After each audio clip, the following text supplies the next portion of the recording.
guys, welcome back to Resistance Chicks. We're your hosts, your happy hosts. Today is Sunday. Always on time. Always punctual, right on time. 9:20 every single Sunday. It's like clockwork, actually. And don't start with because I do it to Leah all the time, so that's why I can say this. Don't say, if you just try to get ready 20 minutes earlier, because we actually do. There's some sort of force that keeps us. Like this thing that I have in my eye. Right. So anyway, today is the 13th of January, 2019. Happy 13th. Do you need to go take care of that? I don't know. Can you see? I have a fuzz. I feel like I have a fuzz. I see it though. Can you get it? Well, here's the problem with that. I just did my nails. Are you kidding? So you're gonna get nail polish in my eyes. It's a hair in your. Hang on, and I lost it. Let me see. Is it gone? I mean, it didn't just like. Can you still see it? I can't still see it. Can somebody get this hair out of my eye? Do you see it? I don't see it, man. Is it still there? I don't know. You might have to have Mom come look at it. Oh my gosh. We have a great show for you today. We're going to bring you lots of Nigel Farage. Yeah, lots of the Brexit, the yellow vesters. Very vested in their protest. So in the UK, there's a fight, kind of a fight over the yellow vests. Why? Well, because it hasn't in France. It was a grassroots movement of everybody who kind of felt in the same vein. But in the UK, you have the anti-Euro people, the Brexiteers trying to take the yellow vest, and then you have the socialists, Labour Party Corbynites who want to take on the yellow vests. You know what? Everybody can wear a yellow vest. You can all be a part of the protesting. It kind of muddies the water. I think gosh. the best thing for me to do to explain that would probably be to watch it. And I got the speaker fixed. I did that. That was one thing that I did before we went live. God. Lots to do around here. That's fantastic. I'm happy about that. Wealthy politicians. That wasn't what I was going to play, but why don't we just start since it started to play. This is Nigel Farage. President Trump is trying to prevent the U.S. from becoming what Europe has become. Oh, this was on Tucker. Build walls, fences, and gates around their homes. He was all over. They don't build walls because they hate the people on the outside, but because they love the people on the inside. We heard you. The United States isn't the only country dealing with a migration crisis. Revolts have broken out across Germany over weak immigration policies. And in the UK, weak borders were a catalyst for the Brexit movement. So isn't President Trump trying to prevent the damage that the United States isn't the only country dealing with a migration crisis. I did that on accident. You just skipped her? No. Revolts have broken out across Germany over weak immigration policies. And in the UK, weak borders were a catalyst for the Brexit movement. So isn't President Trump trying to prevent the damage that we've already seen done to Europe? Joining us now is former UK Independence Party leader and Fox News contributor Nigel Farage. It is so great to have you with us this morning. Thank you. So what lessons can we learn from Europe, and what was your overall take from what the president had to say last night? Yeah, I mean, look, the primary duty of any government is to look after the integrity of the nation and to protect its own citizens. That is what governments are supposed to do. In Europe, we kind of surrendered that principle. We pretended there were no national differences between Britain and Germany and France and Romania. And we had an area of complete free movement without anybody being checked. And we also allowed anybody that came in across the Mediterranean and set foot on European soil to claim they were a refugee. The reality, of course, is that hardly any of them would have qualified as refugees. It was people seeking their own economic advantage, and mixed in with it, there was too many people who've gone on to commit crimes and even terrorist acts. And I think the Trump administration, have looked at that. They've seen the social change in Germany, in Sweden, the rising crime, the growing anger of the European electorates that their governments are not putting their own interests first. And I think, the Trump administration say, hey, we're going to learn from Europe, even if the Democrats have got their head in the sand. And that's the thing. Speaking of Democrats and having their heads in the sand, according to them, this is a manufactured crisis, and that there isn't an issue in terms of potential terrorists crossing the border here. But as you just mentioned, I mean, you can just look to Europe as a specific example. Yeah, I mean, I tell you what, how about this? Of the 8 people that committed those acts of total barbarism in Paris a couple of years ago, 5 of them came into Europe across the Mediterranean claiming they were refugees. What more evidence do you need that you need to be very careful about who you let into your country? And I thought some of the figures the president produced last night showing of the 261,000 illegal aliens who'd been picked up by the American services in the last 2 years, the numbers of them with previous convictions for violent crime, sexual crime, and indeed murder, that I think will strike a chord. My feeling was that what he did last night. Thank you, Nigel. We have more clips of you. We don't need to hear what you have to say about our wall, because we know what you have to think. We got a lot to cover today. What Nigel has been talking about a lot this week is the leave means leave and a hard Brexit, but also with dawning of the yellow vest, I guess some guy hurled some insults at a politician, calling her a Nazi. Where have we heard that before? Pretty much everybody is called a Nazi on the right, libertarian. It's kind of just become one of those things. But as soon as you call a left-wing politician a Nazi, suddenly you get arrested. I know. Absolutely insane. So you have to be able to hurl insults at politicians. It's called freedom of speech. Written off. Let's see. I mean, I've suffered this. I mean, every day, literally every day, year after year. We even reached the position where my family was attacked, the car was smashed up and vandalized, written off, and the police didn't pursue a single prosecution. Now, because somebody in Westminster has been abused, we're told the police are investigating whether there's been a crime. So let's get a sense of perspectives on this. There is nothing new about this. There is horrible behaviour taking place by both sides of an argument, but we mustn't overreact to this. MPs, public figures, should be free to go out and express their opinion without the threat of violence. But if we try now to put in place laws, or if the police start prosecuting people for throwing terms of abuse, that reaction, I think, would be over the top. Critics will say, Nigel, that politicians like yourself over the years have occasionally used inflammatory language, not that it justifies. So Britt Baza says that this Anna Sobery that this accusation was hurled at her, she calls the right-wing people and all Brexiteers Nazis on national TV and in the Commons. Is what's come back. You yourselves have been responsible for whipping up a lot of the more aggressive behaviour. What do you say to that charge? I remember once, Piers, going to Edinburgh and being attacked by a mob of 80 people in the street. Language and abuse and intimidation far worse than we saw yesterday. And I was told by Alex Salmond, the First Minister of Scotland, that I basically deserved it because I'd come to Scotland where I wasn't popular. So there is a real double standard here that those of us that have taken on the establishment have to endure the abuse.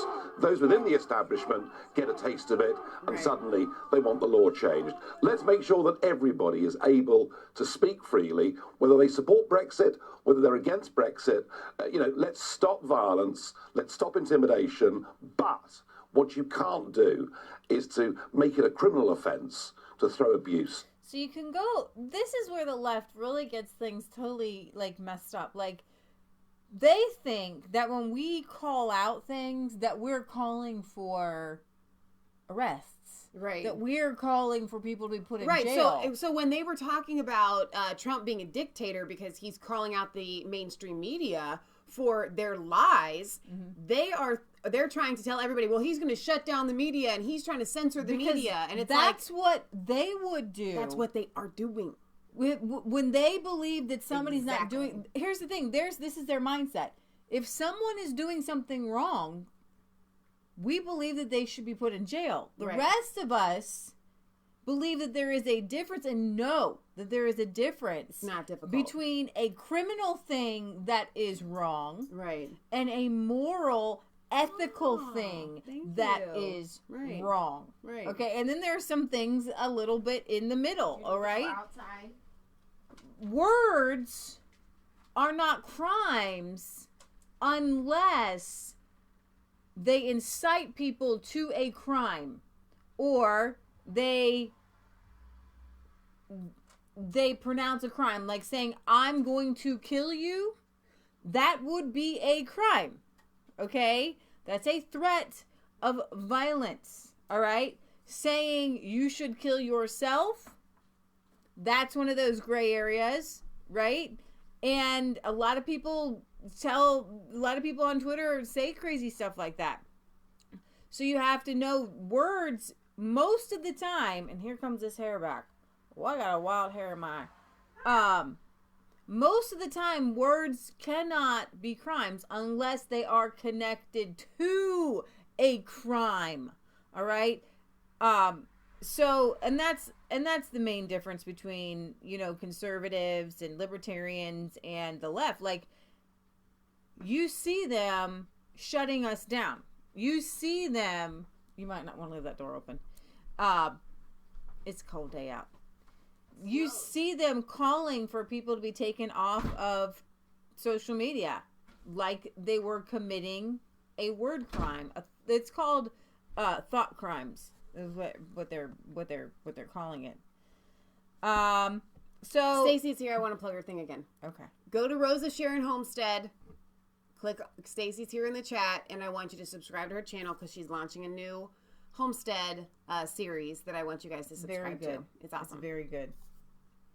Leave Means Leave rally Thursday in London. Be there or be Next week is the most important in 50 years in British parliamentary politics as the Prime Minister's withdrawal deal goes before the House of Commons. It is going to get rejected. Then what? Well, within a few days we'll know. It is quite possible that we could leave with no deal on WTO. And as far as I'm concerned, no deal, no problem. But it is more likely that many in our political class will try and weasel their way out of this and force us to either extend Article 50 or even start to push towards a second referendum. We need to let our parliamentarians know that our vote in 2016 was genuine. We meant it. In fact, in many ways, we mean it even more strongly today. So next Thursday evening, Methodist Central Hall, Storys Gate in Westminster, is the next Leave Means Leave meeting. We've got on the panel Esther McVeigh, resigned from the cabinet as a matter of principle over the Prime Minister's withdrawal agreement. Sir Rocco Forte, entrepreneur and businessman. Kate Hoey, veteran Labour MP and principal Brexiteer. I'll be there as well, and many other names too. If you want to come along and try and put as much pressure as you can on our Westminster politicians to make sure they honour the Brexit vote, then please go to leavemeansleave.eu to book your tickets. The last meeting we had sold out within 36 hours. You better get there quickly. leavemeansleave.eu. All right. So if you're in London, I would highly recommend that you be awesome. Make your way over there. Brought that up twice. So, Article 50 says the EU treaty shall cease to apply to the state in question from the date of entry into the force of withdrawal agreement or failing that 2 years after the notifications. Nearly 500 MPs agreed to this when they were voted for Parliament. Has really been focused on, and this really concerns members of Parliament. Back in March 2017, there was a debate about the triggering of Article 50. There was then a vote on the triggering of Article 50, and unbelievably, nearly 500 MPs, nearly 500, voted to trigger Article 50. Only 100 opposed it. A massive, overwhelming parliamentary majority of 384, I think the number was. So it couldn't really have been simpler, because you see, what Article 50 says, and this is what 500 MPs voted for, backing up our vote in a referendum, backing up our vote in a general election where 85% of us voted for parties saying they would deliver Brexit. What Article 50 says is the treaties shall cease to apply to the state in question from the date of entry into force of the withdrawal agreement, or, and here's the key, failing that, 2 years after the notification. So the notification was the letter that was delivered that Theresa May spoke about in that piece.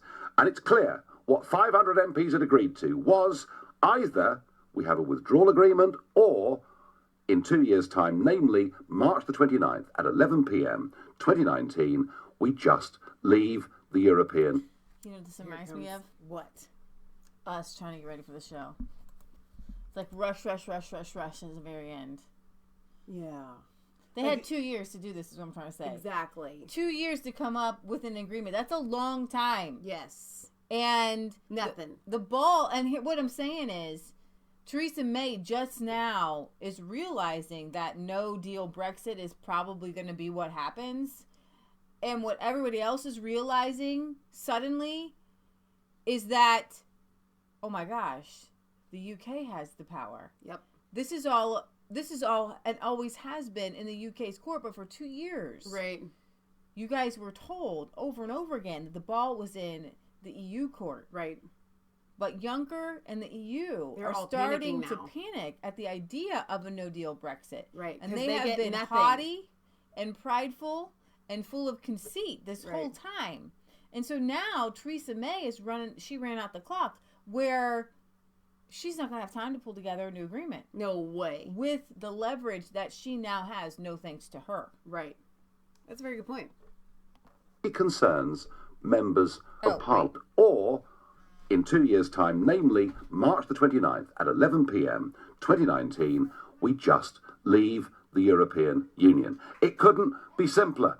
And I have to say, I did think on that day, that's it, we've done it. This now simply can't be overturned. It's impossible. Surely our members of Parliament could not be that twisting, could not be that dishonest, that they would break not just the promise that our decision would be implemented, but their own explicit vote on this important legal document.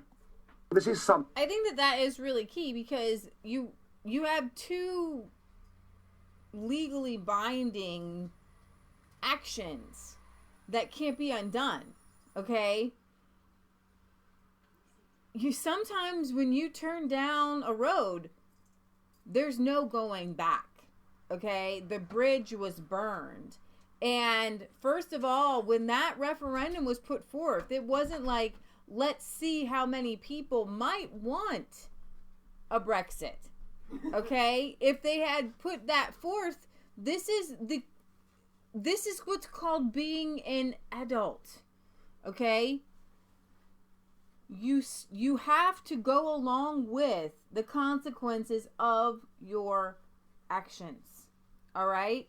And for better or for worse, even if you don't like the idea of a Brexit, which I'm pretty sure everybody here does, but for the people who don't, you would have to leave and then find a way back in, because you already voted to leave. And then on top of it, you had 500 MPs. I guess out of 600, he was saying there was 100 that voted to trigger Article 50. Right. So if you go against that vote, you're literally telling the people, we don't have a democracy. We don't even have a government. I know. Why pass any laws ever? Right. The idea is that if you pass a law, then you have to go back and create a new law. But you can't. You have to at least fulfill the law that you passed to begin with. Right. Okay, you passed a law triggering Article 50. That's it. That's what you've done. You can't, undo it. Well, and you can't just keep voting and voting until you get the vote that you want. That's absurd. That's not how voting works. You vote once, that's your vote. Worth a Look says, yep, May was placed in power as a Remainer, and all that's happened since she has been, why she was placed as, and that's all that's happened. Since she has been placed as MP, then she never would have got that job, and the Tories need to allow their members to vote. Britt Bozza says all Brexiteers knew what they voted when we voted out. Out means out of customs union, out of single market, out of EU period, to coin an American phrase. Yes. So I'm going to go ahead and play this other video. It's back on the wall, but Tucker had Nigel on, so I'm going to play this. And I want to talk a little bit more about... Does it get better than Tucker and Nigel together? No. For what's happening at our southern border here in the United States, does it remind you of things you've seen in Europe? Oh, do you know, 4 years ago, when the Mediterranean crisis broke, I said in the European Parliament, we must not let our compassion imperil our civilization, because ISIS will use the Mediterranean route to get their operatives into Europe. Sure enough, last year we were warned by Interpol that up to 50 jihadis had come from Tunisia into Italy already, and today this gang, as you've announced, has been found, it's been busted, and they've been bringing jihadis in. I mean, what clearer lesson can there be of the great self-harm you can do to your nation, to your civilization, to the safety of your citizens, if you don't send out a message that people cannot just illegally come into your country? And I see what's going on today down in Texas, and I would say to Americans, just look at this news story. Look at ISIS, preying on the weakness of governments over borders, and that tells me that Trump is absolutely right with everything he's saying. So what's so interesting? Tucker. Okay, I guess that's the end of that clip. Watch the debate over what's happening. But I find it amazing that Tucker can come on, or excuse me, that Nigel can come on Tucker. Did you get it? I think I got my ear. Are you like crying now? No. That Nigel can come on to Tucker and present to the American people something that most we take for granted on Resistance Chicks, that most Americans know what's going on in Europe. They don't. They do not. They have no clue. So he comes on here and he says it like boldface on Tucker, and then the American viewers are just going, huh? That's incredible to me. We have to, it's because of the censorship, really. We have to be able to get these messages out. That's why it's so important that you guys share not only our videos, but the videos of other people putting these messages out, because articles. Americans are stupid. No, that's not the right word. They're ignorant. They are ignorant of what is going on around the world. They are ignorant of the fact that, like Nigel pointed out, this is coming our way. We are going to turn into what's happening in Europe. Well, if the mainstream media covered any real news, yeah, then they might be informed. They might be informed of this. Ex-jihadist reveals network smuggling Islamic radicals to Europe as migrants. I believe this is the article that Tucker and Nigel were referencing. After receiving information from a former jihadist, Italian police have arrested 15 suspects alleged to be part of an organization that helps smuggle radical Islamic terrorists into the country as illegal migrants and asylum seekers. The arrests were made in the cities of Palermo, Trapani, I'm not going to even begin, Brescia, Chia, this week, with the 15 suspects facing various criminal charges, from forming a criminal association for the purposes of illegal immigration and smuggling to terrorism-related charges. The former jihadi blew the lid on the Islamist fighter smuggling operation, saying to the police, "I'm telling you what I know because I want to prevent you from finding an army of kamikaze in Italy." One of the suspects was of particular interest to the police after they found that he had posted pro-Islamic State propaganda on Facebook and had called on others to martyr themselves in the name of Allah. This is the speech we're talking about that is not covered as free speech. Because when the kind of speech that Facebook should be reporting to the authorities, the kind of speech that Facebook should be shutting down accounts for. But they aren't. When you or anyone says, go and kill people, that is an incitement to violence. But that is where, that's kind of where free speech has this, buffer zone. Right. Right? Where most Islamists are allowed on social media. But when you cross that buffer zone of, hey, I want everyone else to go martyr themselves in the name of Allah, then you get to be, then you get a knock on the door from the police and see, hey, what's going on when you're a little terrorist head there. The Polly Mo, anti-mafia prosecutor, said the individual had also been a member of a Facebook group that put him in contact with other known radical Islamic extremists. Janice McKenzie says, I agree that no one knows about Europe today. When I tell them or start to tell them, they look at me like I am crazy and will not listen. Oh, that stinks. They won't even listen. Prosecutors added that the organization, which largely smuggled jihadis from Tanzania, constitutes a current and concrete threat to national security because it is able to provide several illegal immigrants with a hidden, safe, and fast maritime passage. Wow. They added that the organization was particularly attractive to those who were being sought by Tanzanian police and security forces, including those who could be linked to terrorism. The arrests come after Tanzanian authorities seized a boat of illegal immigrants headed for Italy last August that was revealed to have been more than half full with radical Islamists, with 9 of the 15 people on board linked to terror. The seizure followed an Interpol warning in February of last year that claimed up to 50 Tanzanian Islamic radicals had made the voyage to Italy as illegal migrants. So, Britt Baza had sent me this link.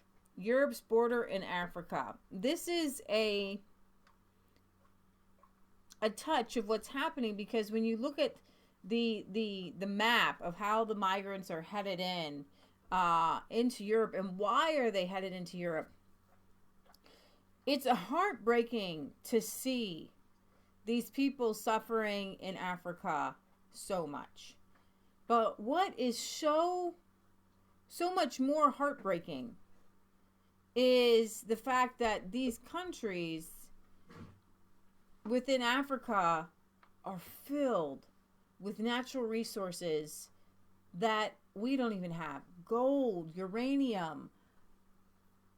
If the Africans themselves were able to create an industry, which is what a country should do, right, based on its own natural resources. Yeah. We take for granted that if we don't have money for something, we can get a loan. Yeah. In Africa, if you want to start a business, there's no credit cards. Right. There's no loans. There's nothing. Yeah. And so you have third world fighting with first world. Right. And the first world has exploited third world. But you see, though, with like South Africa, these people came down, they built up South Africa. Mm-hmm. It was a beautiful, thriving country. Yeah. And now that they're trying to take the land from the white people and give it to just random people, they're suffering. The same thing that happened in Zimbabwe. Yeah. It's not about the color of your skin. And I'm going to make an aside here because I am kind of sickened a little bit. I love Stefan Molyneux, but he is obsessed with IQ based on race. Like, he's always posting about how Africans have a lower IQ than white people based on scientific research, and that we have to embrace it and we have to blah, blah, blah. Okay, hang on. For those of you that are unaware and if you've never taken an IQ test, yes, it does require deductive reasoning, but literally you can't just apply an IQ test to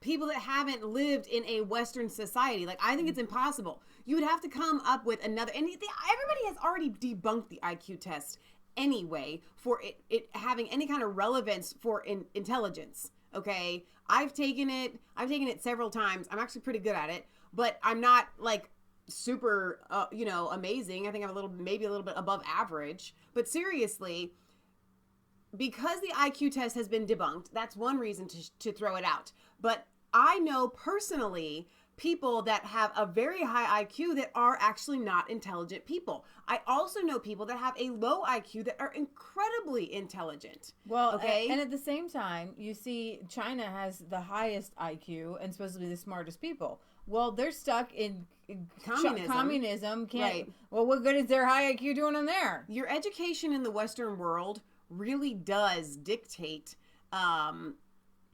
by and large, a mass number of high IQs. Well, and here's the thing. If it was the color of your skin... It's the wrong test. There would have never been middle and dark ages. Right. Okay, those were the same white people. Is he really saying color of their skin, though? Because there are black people... Race. Okay, but still...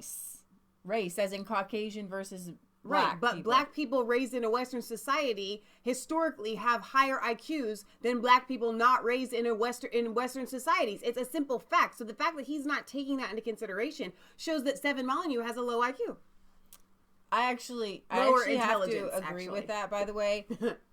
The idea of thinking that the Druids and the Stonehead worshippers and the people in Ireland who... You can say societal. I'm okay with that. Went around fires and sacrificed, to gods and believed that black cats were, bad omens and things like that. What changed Europe was Christianity. Okay? What changed was the... people don't want to believe it, but it was the establishment of the church and the establishment in government funding scientific research. Yeah. The peasants weren't smart. There weren't millions of Galileos and Copernicuses. Yeah. Okay? But Einstein had a low IQ, for the record. Yeah. So what were the Galileos able to do? What were the Copernicuses able to do? Yeah. What was John Newton able to do? What were these great scientists able to do? They were able to take their high IQ, take their intelligence, write it down, and teach it to people. Right. It's called a lack of education. That's all it is. All of it is love and education. That is how you create intelligence. Yeah. Intelligence is not something necessarily that you're born with, besides the random geniuses like a Mozart or there are people who are born with like crazy smart intelligences. But the majority of people, it's the society that they're in. That's exactly what it is. Okay, because most kids, I meet them, they're not smart. Okay? I'm around a bunch of 9, 10, and 12-year-olds. I'm sorry. They are not geniuses. They're not that smart. If you put them into an Africa-type situation, they're going to be the same as their black counterparts in Africa. Right. Guaranteed. They're not any smarter. This is the most ridiculous thing I have ever heard. And actually, in all honesty, our children today are far less intelligent than they were 100, 200 years ago. So when I watch this... Because of the education and because of society, because of the food. So when I'm watching this documentary, I can picture if you took everybody in Batavia... That's our local kind of hillbilly town. Could put them a few generations in Africa, put black skin on them, same people. They're just like these people. They're just the same. Yeah. But the party of Davos and the intelligence and the elites who have created this giant wealth power scheme, it trickles down. Yeah. So that the less intelligent among us, the less educated, the ignorant, That's why they keep you ignorant. That's why they have taken over and used forced education, because they realize that if they can control the education or lack thereof of a people, it will shape your society. I look back at like France. Pre-French Revolutionary War. Yeah. There was prostitution. They were, how many of you have seen Les Mis, right? Yeah. Those people did not have a high IQ and dirty, they were white. Pollution, Black Plague. So exactly. So I'm going to play you a piece of this to recognize before you do, though, I wanted to get to a couple of the comments. Okay. I like what Applemark says. Michelle, it's not how smart you are, it's how are you smart. And I think that that's really important, because we have all these people that are of a high IQ, maybe high intelligence or whatever, but they're not actually smart. Whereas I might go to Africa and these people know how to do stuff. That's real intelligence. You know how to survive. Whereas these people that have all this book learning, if you throw them in the wilderness, they will die. That's true. Let's see. John says, I agree, Michelle, heck with IQ tests. Stuart the Brit says, if your parents, relatives, and yourself never went to school, you cannot pass a Western-style IQ test. Yeah, that's true. Very well said. Worth a Look says, sending Africa money doesn't get to the people who need it, but corrupt high-up officials instead. Since I was a kid, they've had adverts on TV to give them money. Absolutely. Rose of Sharon says, it's culture, not race. I love that. Sanhar says, I'm probably not the brightest, but my kids are freaking geniuses. You need hard work too. And that's what a lot of our kids aren't getting today. They don't know how to work hard. So I guess that's a couple that you can carry on. Right. So what I wanted to do, why are the migrants coming? And then you have to recognize that we can't fix all the world's problems. Here comes Patriot Gallery. I just remember the kids who could memorize the Bible and read the Bible at 3 years old. You're born smart. It has to be dumbed out of you. The school dumbed you down. Right. But you were born highly intelligent. 3 years old, you could read the Bible and memorize chapters. Mm-hmm. That's how smart 3 years old are without the interference of the world. True. That is another key there. The idea of public education in America is not to create intelligence or to foster intelligence. It's to create workers. It's to keep you as dumb as possible. To Libya and ultimately Europe. But now the border is closed at the bidding of the European Union. Okay. This is Europe's new external border, with border guards equipped by the EU and trained by the EU. We meet people who are going to make the attempt, although it means risking their lives. We wandered around for 3 days without food or water. We were just dumped in the desert. It was really bad. People were dying or falling ill. And the children. The people here tell us the desert has been turned into one big cemetery. Is this the result of EU policies in Africa?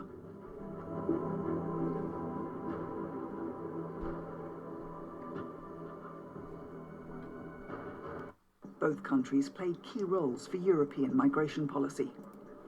The two African states are expected to keep refugees away, in return for European investment in development and security. But there's no investment, and there's no security. Right. Mali and Niger are the two most important transit countries for West Africa. Our journey takes us to meet people in both countries. In Niger, to the capital Niamey and the desert city of Agadez. In Mali, to the capital Bamako and the northern city of Gao. So these reporters go to these areas that Germany has literally brokered a sovereignty in, where they can just put their troops we go out in the field with them. And they can do whatever they want. Germany has been part of the United Nations mission to Mali for 5 years now. Before, rebels and Islamists controlled the region. Many people had to flee their tyranny. But that was a key there that I wanted you to hear, is that the people there have said that Islamists had taken over before these German forces came in, but they're still afraid. Like, the Islamists are still there, and this is the same area. These Islamists are the people smugglers smuggling people into Europe, which is why it is so dangerous. Exactly. Patriot Gallery. We didn't finish the last one. To round it up, Jesus said you have to become like a child. Okay. So now that I've told you that you were born really smart, and then you were dumbed down by school, there are people who purposely made you dumb even before there were public schools. People do that to make peasants small and little. Like in Mexico, you have the Mexican peasants. They keep you uneducated and keep you ignorant. But what you have to do, Jesus said, unless you become like a child, you cannot enter the kingdom of God. So when you're praying, you're talking to God, you have to go back to childhood to get that intelligence that you had back. Right. Well, even the Pilgrims, when they came here, they had the old diluter came here to America, the old diluter Satan Act, meaning they wanted to make sure that every child in America could read and write and had some sort of basic education, because if you're not educated, then you are easily manipulated and easily controlled. And they knew that, and that's worldwide. The German contingent is the largest part of the mission, says Lieutenant Colonel Sebastian Köhler, with more than 1,000 troops. We ask how a country so far away could be so important for Germany.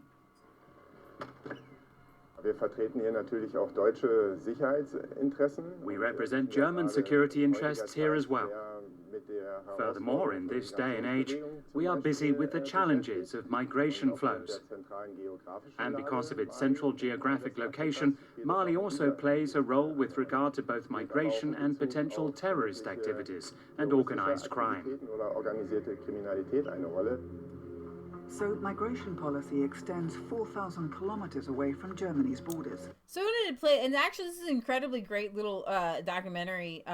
It goes on to talk about the different trade routes and how these young men who, like this particular young man who is trying to make a living, they have a little cashew factory here that was set up and built by the Spanish, but they, the sad part is that when the Spanish built this little factory, they gave them no means to where to distribute it or cars to distribute the cashews. It was just kind of like, that's the way these EU funds go. Grow and produce cashews, but no market for them. Exactly. There is obviously a market for cashews, but they're not helping them get it to a market. Right. So it's like, oh, hey, we did our little good deed. And this is a young man. He obviously wants to work really hard, but his family is telling him he's got to go to Europe. He's got to go to Europe. So you have to see that a lot of these young men, like one young man was told he could not come back to his village because his asylum was denied in Europe and he was sent back. And so his wife won't see him, his family won't talk to him. So these are people with, some of them are people with, that aren't Islamists. They're not terrorists. And so the West has obviously no concept of make Africa great again, because we've gone in and just totally messed up the entire continent. And we have to pray for God to be able to fix the mistakes that have happened. And obviously, Islam is not helping one bit. So Rosa Sharon says, I have dear friends who are missionaries to South America. There is zero reason that places like Honduras and Guatemala should not be the biggest exporters of fruits in the world. So we have places like Africa, and then we have places like South America, where, like you were talking about earlier, They have their own natural resources. They have their own gifts that God has given their region. And so the fact that they aren't thriving is proof of government control. I have no idea why my phone was going off, but earlier it was going off because our dear friend who has her own little farm had trapped a rat in the kitchen. And then she killed it by putting a mouse trap in the bucket. And then, but it wasn't dead. And she had, I think she had smashed it as well. So she had called to try to figure out how else she should kill it. So I had texted her about that. And then I had clients texting me. So I know it's not professional to be checking your phone. But if my phone is literally on fire right now, it may be important, like drowning or killing a mouse of some sort, or a client that needed to ask a question. Just keep it under the bucket till our show is over, honey. Okay. I'm just letting you know. Yeah. Does Tucker take phone calls? He doesn't. But sometimes it might be an emergency. I don't think those are any emergencies. Set it down. So, Polish MP Dominik Czarszynski responds to Afghan refugee stabbing pregnant woman and killing her unborn baby. It's time for Europe to fight for its life. And this guy right here, he's friends with me on Twitter. He knows who Resistance Chicks is. Yeah. He found me on Resistance Chicks Facebook page. So he tweeted out your AOC thing. I like this guy a lot. Yeah. So yeah, we're tight. We're best buddies. You're best buddies. Yeah. So if we go to Poland, he'll show us around. He will definitely. Maybe we get like a key to the country. So there's a Polish woman who was stabbed in a German hospital by an Afghan in the stomach by a pregnant woman. By an Afghan asylum seeker during a hospital stay on Friday, and then he killed the baby. The murder and attempted murder took place at a hospital in the western German town of Bad Kreuznach. And what is the purpose behind doing it, though? Well, let's get to it. The woman and the asylum seeker had gotten into an argument when he pulled out a knife and repeatedly stabbed her in the stomach. Polish MP Dominik responded to the news by telling the Gateway Pundit that it's time for Europe to fight for its life. He added, they will kill all of us, one by one. Police said that the man was a 25-year-old Afghan asylum seeker who had come to the hospital to visit the woman. The woman sustained life-threatening injuries and was immediately taken in for emergency surgery. She survived and is now in stable condition, but the baby did not. The man, whose identity has not been made public, initially fled the hospital, but turned himself into police at a station in the area. He remains in custody and has been charged with murder and attempted murder. It's unknown whether they knew each other or what went down here. Well, he's not going to get his asylum. Well, he might get it in prison. Yeah. Oh my gosh, that's heart-wrenching. Yeah, it is. It really is. Oh my gosh. Right. No, it's really bad. In 21-year-old, where was this? 21-year-old Mohammed Abdul has been imprisoned for driving a stolen 4x4 at a nightclub and smashing it through a door marquee and onto a dance floor, injuring 10. Abdul was sentenced to 28 years at Maidstone Crown Court for 2 counts of attempting to murder people at the nightclub on Queen Street, Gravesend. Some of his victims suffered serious injuries, including a woman whose pelvis was shattered, according to an official statement from Kent Police. The police said it was a miracle no one died. Abdul, inebriated by at least 15 vodkas and cokes with tequila shots and 5 to 10 spliffs, had earlier been thrown out of the nightclub for inappropriate behavior. He became aggressive with the bouncers as they ejected him, vowing he would return to shut down the venue and kill them. Whoa. So that is when it's okay to call the police. That's not free speech. Oh my gosh. CCTV shows Abdul, who was enraged and felt humiliated by the incident, attempting to do exactly that around 10 minutes later by a stolen Suzuki Vitara down the alleyway as the bouncers at speed and carrying on to smash That's directly. them kicking him out? Yes. Like, you gotta go, and then he's like, I'm gonna come back here, and I'm gonna kill all you people. I'm gonna kill you. And there he is, and there they go, and oh my gosh, they got him on other footage down the street. Well, don't, yeah, they get you. It's his big brother right here. They will track you. And then here he comes. Oh my gosh. Oh my gosh, oh my gosh, oh my gosh. Oh my goodness, oh my goodness, oh my goodness. Whoa. Oh my gosh, I cannot believe you showed that. Like, okay, fine, but whoa. And then nobody, oh boy. Security's like banging on the window there on the passenger side. Yeah, the Abdul's actions that night were beyond deplorable, from his inappropriate behavior, which led to him being ejected from Blake's, right through to driving an innocent people who were looking for a good night. The idea of a vehicle being driven at people invokes very significant emotions in today's climate. I'm going to say that's a terror attack, but they are not going to say it's a terror attack. No, totally a terror attack. So I don't care if he's drunk or inebriated or whatever. If you are predisposed to acts of terror, then you probably shouldn't drink if you don't want to commit them. Here, a Tanzanian radical imam, Mohammed Jebali, who is set for deportation after coming to Italy as an illegal immigrant, threatened to kill prisoner officers. The 31-year-old imam, this is a religious leader, by the way, telling other people how to follow the Quran. I love that they have imams that are 31. Came to Italy illegally through the port in Lampedusa and was well known to police, having committed several violent crimes in the past. And great imam there.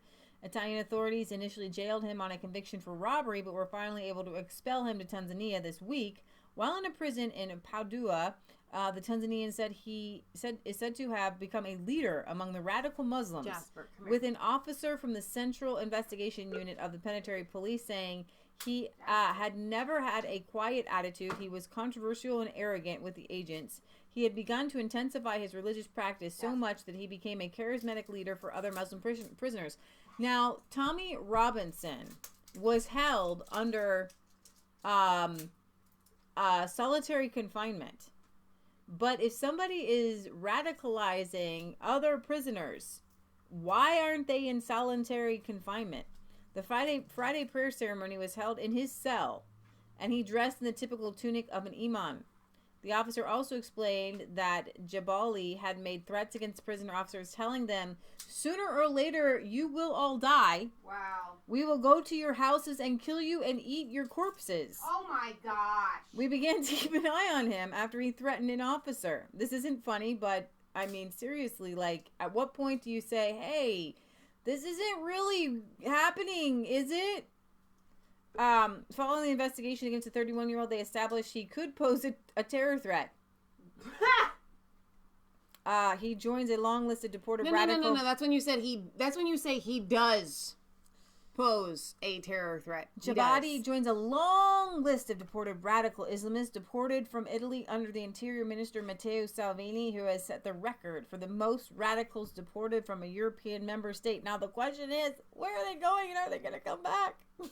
Oh my So, like, we don't have, like, some sort of net, like, an island of radical Islamists. Like, like, if they're not de-escalated, what I feel is happening is, like, oh my gosh, there was a nuclear bomb in the country, and we just sent it back. But, like, it can always come back. Like, unless you have, like, super walls... Right? Yes. And you're checking every single person, and even if they come up to the wall, well, guess what? Right? Blowing themselves up. I mean, you're sending these nuclear bombs back to their countries. Oh, I deported, but they can come back. How do you spell nuclear? Whatever, I'm not even going to talk to you. Anti-Brexit MPs. Why don't we just call it an Ohio accent to say nuclear, like you do? Whatever. It could be Ohio to say nuclear. Do you want to talk about the yellow vest? I do. But Leah does know how to say nuclear. Orban says Islam and open borders will divide the EU into two civilizations. Now, this week you had Salvini meeting with Poland, and Viktor Orban says this is great. I back and support it. At the same time, you have Macron and Merkel meeting together. So you literally have these two teams lining up. The light and the darkness. I feel like we're going to get out lightsabers in a minute. So Orban says Islam and open borders will divide the EU into two civilizations. And what I have over here is this article that says... Look how buddy-buddy they are. France and Germany to merge economic and defense policies, so much so that they want to have joint hospitals, joint buildings. Euro districts. Create cross-border Euro districts. France and Germany are set to forge a pact, aligning their defense, diplomatic, and economic policies as an unprecedented twinning pact. But Macron has an unprecedented, I'm going to say, approval rate. His country is 25%. Is rebelling. Yeah. Rebelling big time. I'm not sure how long this little pact is going to last, and I do believe some of the rebellion is happening because of this pact. You need to listen to what they're saying. They signed this Achaean treaty later. Will sign this treaty later this month, which will govern a coordinated diplomatic front as well as joint actions on peacekeeping missions. Peacekeeping. They want to merge water, electricity, public transport network. Berlin and Paris will offer cash incentives to those cross-border areas, which could involve shared hospitals, joint business schemes, or environmental projects. Quite a lot of quotes here. Some officials regard these experiments as a petri dish for the integration of the EU, meaning one big giant conglomerate of a country, which is why you see like the heavens shaking, because Italy doesn't want to be one giant country. Yeah. Poland doesn't want to be one giant EU country. I think we're going to see a lot of exiting here soon. Once the UK is officially out and it's seen as successful, which it will be, then I think a lot of other countries are going to follow suit. Listen to this. The treaty will solidify the two countries' commitments to the values of multilateralism at a time when the global liberal order is under threat. Whoa. The global liberal order is under threat. Anytime they use the word order, I'm totally freaked out. President Macron and Miss Merkel and Theresa May have expressed frustration at the rise of populism and nationalism and at Europe's dithering in the face of problems such as climate change and mass migration. On New Year's Eve, Mrs. Merkel declared that Germany would stand up and fight for multilateralism, what is like some sort of brand new word, by the way. Multilateralism. I don't think you would even need the multi word. Like, you don't need to put multi in front of it. You can just call it, you can just say lateralism. It's just, it's a big word for people who don't understand. We're going to take over everything. And was ready to assume more responsibility in the world. They're ready to assume. Okay. I'm going to translate that. We are ready to take over the world. We're ready to assume more responsibility. That's a really good way to put it. Like, if there's a spin doctor, I'm giving them $1 million for that one. Because that was the best spin I have ever heard. Like, we're ready to assume. That's what Hitler says. I'm ready to assume more responsibility in Europe. Yes. Oh my gosh. I'm ready to assume. We want to assume responsibility in France. We want to assume responsibility over in England. We want to assume responsibility over. We're headed to Poland. We just want responsibility. Is what we. You're like your big brother. We're gonna take on responsibility for you. You mean power? Oh my word! Just insert power there. We are ready to resume power. Oh my word! It's power that they're trying to. Oh my gosh! So a year ago, the diplomats from the countries began negotiating an agreement in the spirit of the 1963 Elysee Treaty. That formally set aside centuries of mutual hostility and set up the Franco-German alliance that has dominated the European project since. The brief document will be signed on January 22nd at Aachen, how do you say that? The ancient German spa city near the borders of Belgium and the Netherlands. It is meant to be ratified by the two national parliaments the same day. The new pact will advance Macron's desire to use Franco-German solidarity to become more assertive as a global power. Here's the thing. If your country isn't backing and supporting you and you're at a 25% approval rating, the world don't want you either, buddy. You want to be a stronger global power. But what he's going to do while he's in that power is sell his country to the European Union. And will lay the groundwork in exchange for protection. For a Franco-German defense acting as a political steering group on the Security Council with the UN Security Council. So they want to control the world. They want to get Berlin on this United Nations Security Council. This is earlier in the article. I kind of skimmed over that and tell you guys about that part. But they're literally like, we want to take over the world. We want to take over the world. We want to take over the world. It's absolutely insane. The two countries will also exchange diplomats and civil servants on a frequent basis, while ministers from one country will regularly sit in on the other's cabinet meetings. Like, is that not insane? No, yeah. So militarily, the treaty aims to form a common culture and common deployments and overseas engagements. Oh, it's bad. The possible template for this arrangement is the 15,000 strong UN peacekeeping force in Mali we just talked about, a former French colony that was partly overrun by rebellious Tuareg tribes and Islamist groups linked to Al-Qaeda in early 2012. You see why Mali is in such a big mess? Yeah. So it was a French colony, and it was just overrun by a bunch of insects. While France bore the brunt of the fighting, the German armed forces have since supplied one of the largest non-African contingents. 370 German troops remain there today. In Merkel's New Year's address, she said, we need to stand up and fight for more strongly for our convictions by taking more responsibility for our own interests. She also talked, I have a piece of... You're struggling today. I know. She also talked up a multilateral approach. I know what that is. It's fire. It's ash. It's from you playing with the fire downstairs. It's stuck. It's from the fire. She also talked up a multilateral approach to international affairs. Global trouble in EU paradise. And so what we have over here is Viktor Orban, Salvini, Poland, these Christian countries, and what you're going to find is that the only thing that is going to stand up to a Merkel and the EU is going to be Christianity. Yeah. And you're going to think that some of these leaders are saying crazy things like Islam and open borders will divide the EU. And Hungary's Prime Minister Viktor Orban has said that the policies of liberal forces, the policies that they say need to be more, right? He's saying in the European Union will divide the bloc into an Islamic West and a traditional European Christian East. Yeah. Making his first address to the media in 2019 in Budapest. I love to say that. Budapest. On Thursday, Prime Minister Orban said his country's objective is to ensure anti-mass migration forces become a majority in every EU constitutional system, in May's European Parliament elections, to combat the progressive open borders policies deriving the bloc's current direction. Liberal thinking in Europe is the main enemy of freedom.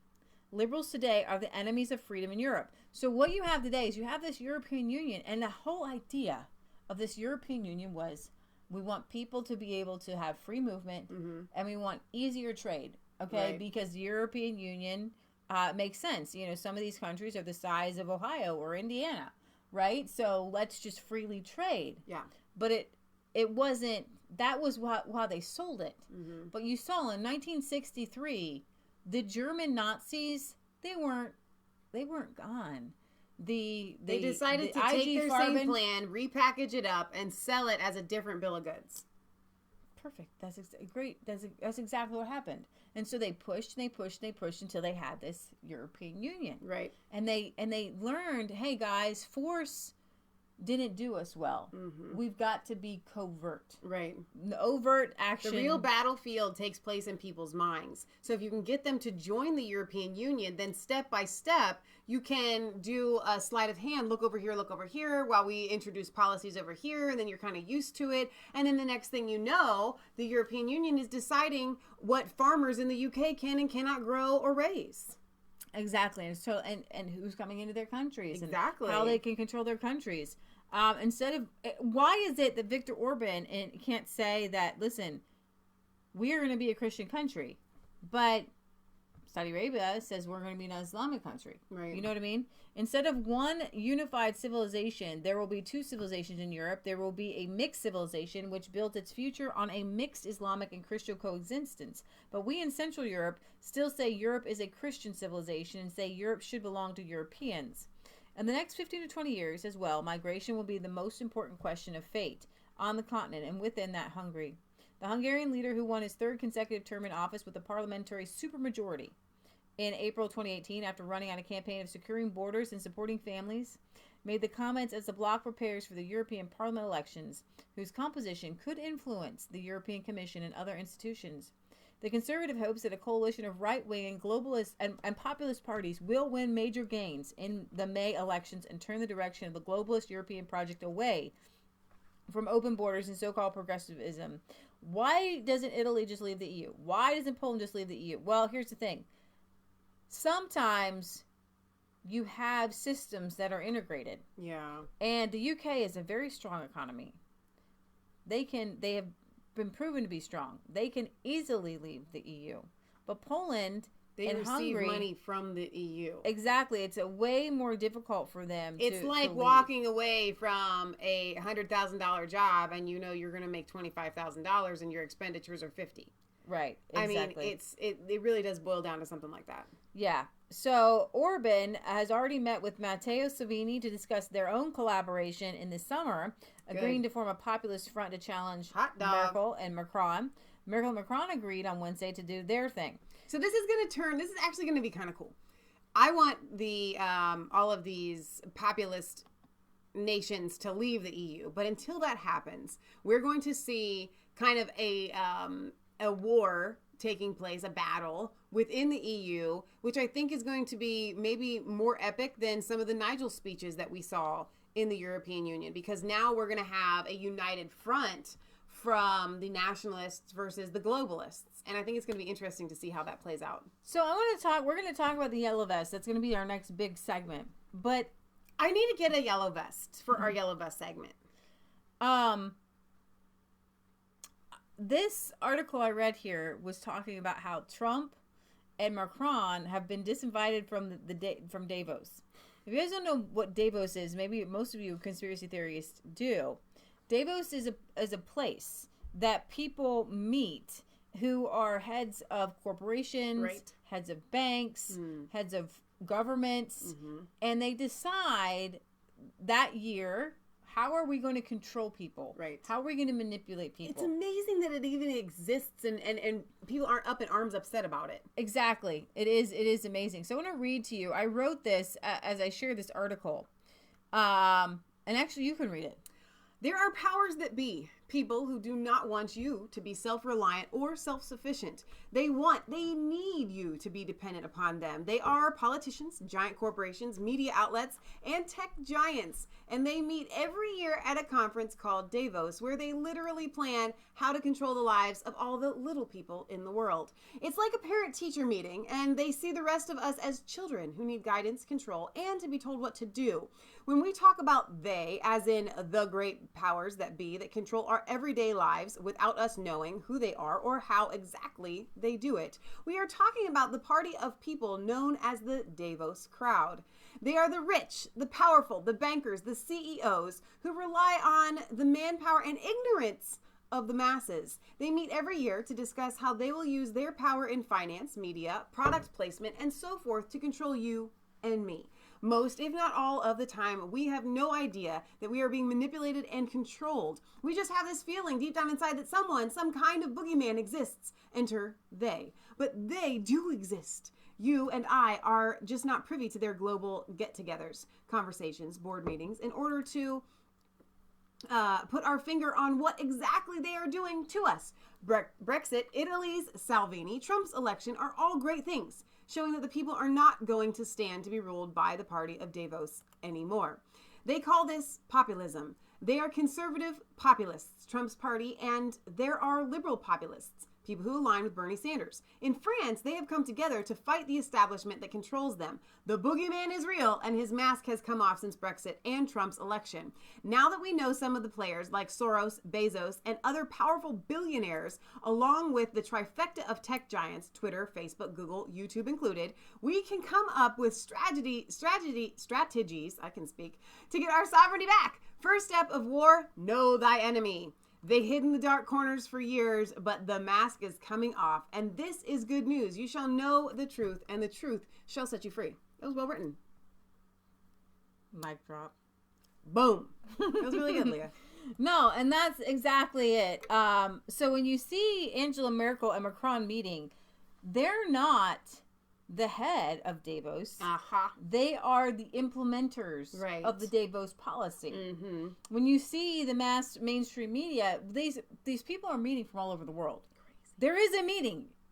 It's called the Davos meeting. Like, seriously, but I love that think Trump's been uninvited. Does that mean he was invited in the past? I honestly don't know. I think Trump's been to a Davos meeting. I'm sure he has. So I want to read a little bit of this article. Europe's dreams of integration are slipping away as people wake up from the nightmare erected for them. As we approach Act 9 of the Yellow Vest protests in France and the threats of creating bank runs, they decided they were going to run the banks. Yeah. They decided they're going to smash those stupid little speed cameras to check you for tickets. Like, in France, they're literally being squeezed dry for money and finances. Like, that's a really good idea. I mean, I'm not proposing that anyone actually. I'm gonna laugh that they did it though, but I'm not gonna accuse it. I'm not gonna tell you to do it. Applemark says, Leah, it's like the Trilateral Commission. The Trump's not attending because it's clear he's no longer a member of the Davos crowd, and Macron isn't going because any public appearance by him will double the number of people donning high visibility safety gear taking to the streets. So it's kind of like, hey, we don't want Macron here because we're trying to stay under wraps. Yeah. We don't want you to know. This is Wizard of Oz. Pay no attention to the man behind the curtain. The curtain, exactly. Oh my gosh. It almost feels as if we've reached peak Davos with these announcements, but clearly neither of these men are invited because the minds of the Davos crowd, they no longer figure in say men's? Because in what? You said men's. Were minds. Men It's were clear that neither of these men, right, Trump and Macron, were invited because in the minds of the Davos crowd, they don't figure into their long-term plans. Macron not attending has also signed his government will be sacrificed on the altar of the Yellow Vest in the near future. The Yellow Vest protests will have to be dealt with in a substantive manner that goes far beyond any temporary injunctions against higher taxes. They are now vandalizing another symbol of middle-class oppression in France, the speed cameras. All of the governments of Europe are broke. And the speed camera is simply another in a long line of instances of them trying to squeeze blood from the now impoverished and shrinking middle class. So what you have, Steve Bannon did this most excellent debate presentation of the rise of populism. And populism it was really good. And nationalism, saying that you're either going to have conservative populism or you're going to have liberal populism. Yeah. But you're going to have populism because the people are done. Okay? Free to strike at the root, we as libertarians like to say, go after not just the immediate source of your anger, but the root cause of it. Macron and his prime minister, Edward Philippe, don't have any other answer than to crack down harder, which will actually make it even worse. the wrong Brexit. It will not work, and at some point the police will side with the people, and that will be that. Macron's disinvitation to Davos should surprise no one then, but France isn't the only problem facing the EU at the moment. It's becoming clearer by the day that Theresa May has failed to secure a yes vote for her Brexit deal, and that the most likely outcome is a no-deal, hard Brexit. The kind of Brexit, this is the stuff of nightmares for the Davos crowd, okay? We were going to control this thing. Yeah. We were going to keep the UK in a worse and in a position and more control. Yeah. After Brexit, it was going to be fantastic. I know. These leaders sat together and were like, okay, this is a great idea. Brexit's going to be great. We're going to tell them there's no more negotiation. Yeah. Tell them this is our only deal, which actually makes it even worse because there's no voice for the UK and there's even more control from the EU. Right. The idea of Brexit is no, the EU is never going to tell us what to do ever again, ever. Yeah. Like, you're never going to tell us what to do. We're going to become our own sovereign country. Does the EU tell me what to do in the United States of America? No. That's the kind of exit that Brexit is. Okay? That's what That's pretty good. It really is. That's a good sound clip. From the beginning, all the leverage was on the UK side in the Brexit talks. Theresa May, either through incompetence or complicity, refused to use that leverage, and it was like Mitt Romney run for president against Obama and refusing to attack Obama for his horrific track record. Like, why? Because Romney was working for the same team in the end. Duh. Obama was supposed to get elected, and he knew it. So he's just like, bop, bop, bop, bop, bop, bop. Here you go, Obama. It's just like a fight that's rigged. When they come to the guy and they're like, listen, we want a really great fight, but at the end, you have to bow out. You have to let this guy win. Right. Okay, so I'm going to move on. But these three things, France, Brexit, May's elections, together represent a potential trifecta of really bad news for the Davos crowd. Trump attending would add to their misery. So this author's like, I really wish he would show up. It would be so awesome. Can he just show up? I don't know. Maybe it's like he's the president of the United States, you think?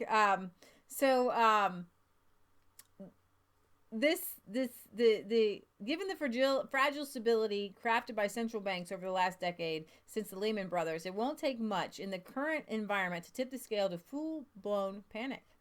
That's the lesson of the year. And weakness in stocks. We had a classic panic cycle of a risk-on asset stocks into risk-off assets, bonds, and gold. The next phase of this will be a realignment of those categories as tangible assets become the preferred asset classes, and debt is looked upon as worthless because it is. And those who truck in debt and endless financialization of everything will be the ones most exposed to the breakdown, and that's what will be the hot topic of conversation this year's Davos. Only to be a fly on the wall at that gathering. Can we get like a security camera in there and just, okay, hackers, anonymous, whoever you are, what's his name? That little guy, love him. Project Veritas. Can somebody get a camera inside of Davos and do one like a movie thing? And literally just broadcast the entire meeting to the whole world. Can we make that happen? That would be great. So technology, that has to be able to be a thing. In the history on YouTube, if you bring up We Are Change, went to the Yellow Vests. And we're going to cover the Yellow Vests, but a random explosion happened at the same time as the Yellow Vest protests. And I'm just going to play a little bit of his clips because he was right there at that time of the explosion, which is really odd. But a powerful explosion on Friday apparently caused by a gas leak at a Paris bakery Saturday injured several people, blasted out windows, and overturned cars.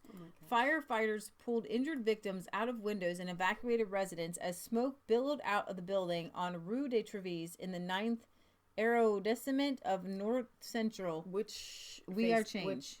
Which probably should be that one. Mom uses that one. When was it? A while ago. She played it last night, well, so that doesn't mean a lot. Probably could just go to We Are Change then. Okay. A Paris police spokeswoman said several injuries have been reported to police, but no deaths. It was pretty crazy. So yeah. Go to that one and then watch, I think, Water Cannon, Live as It Happened, Paris is in Chaos. Maybe that one's... So they're going to ask you if We Are changing our... I just heard a huge explosion This window broke. There's a huge plume of smoke here in Paris right now. We're reporting live on the ground to see what just happened. But, wow, extremely scary situation unfolding right now. Just, again, heard a very huge explosion. Saw a big plume of smoke, a lot of broken glass everywhere from independent. Huge explosion. Again, guys, this is breaking news. Luke Radowski reporting for you. Oh my God, look at that. Holy cow. Hold on. It's a little shaky, but he's moving. Yeah. Look, another huge explosion here. Terrifying. So, imagine you're there, right? It looks like there's a huge explosion. I would think so. Holy cow. Yeah. Yeah, I think that was a bomb. I think a bomb just went off here. Holy cow.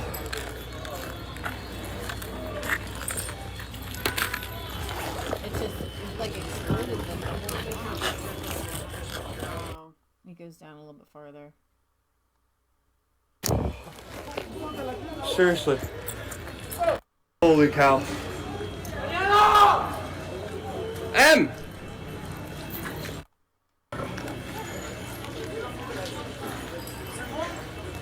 So I wanted to play that. I wanted you guys to know that happened. I would have thought terrorist attack, definitely. Yeah. So Macron's party demands the Yellow Vest Facebook page be shut down over hate messages. A local branch of the French President Emmanuel Macron's La République has demanded that a Facebook page belonging to the Gilets Jaunes Yellow Vest be removed due to hate messages. Oh my gosh. The LREM branch in the Department of Sarthe, the 72nd department in France, has demanded that Facebook remove the group Anger 72 over hateful messages directed to them. The group, which has been active since the start of the Yellow Vest movement in November, is currently under investigation. So I thought that was really, kind of crazy. Let's see. The Interior Minister estimates that there were 32,000 Yellow Vests there yesterday, but I was seeing like 80,000 or 82,000. They always underestimate because they don't want to put in a panic, and they don't want to put in the mind of the regular people that it might be significant, that there might be real people that feel looking this to way. show a different side to France's Yellow Vest movement. The sex on the wrong side of the gender pay gap took to the streets of Paris. I work as an assistant in a retirement home. I earn 1,075 euros a month. I work 12-hour shifts. I get no support. My son's on benefits, and he's the one who helps me out at the end of the month, so I can buy petrol and get to work, things like that. Among the crowds, red caps associated with the French Revolution, a nod to the role of women in the march on the Palace of Versailles. If we look back in history, the revolution began with women taking to the streets because they could no longer feed their children. The sentiment still echoing today. Sometimes we're forced to buy low-quality products just to be able to eat at the end of the month. I have a 2-year-old, and I'm scared one day I won't be able to feed him. Meanwhile, similar protests took place around the country. A recent study by Oxfam found that in France, women fill 70% of short-term contracts and 78% of part-time posts, despite a majority saying they'd like to work more. It's women that are in the most precarious position, who struggle in part-time work, who often find their careers blocked when they become mothers. So women are at the front line, demanding equality. There are a lot of answers to this, but first and foremost, you have to have less government, not more government. Right. So it's never going to help to have another government program, because these people, the government feels like somehow if you just give them an extra $100 or $200 a month, then suddenly they'll stop protesting. Not going to happen. It's not going to happen. Thousands of Yellow Vests march in Paris and Bordeaux in 9th week of anti-Macron protests. Wow. Thousands of people wearing Yellow Vests started marching in the streets of Paris as others were gathering in the central French city of Bordeaux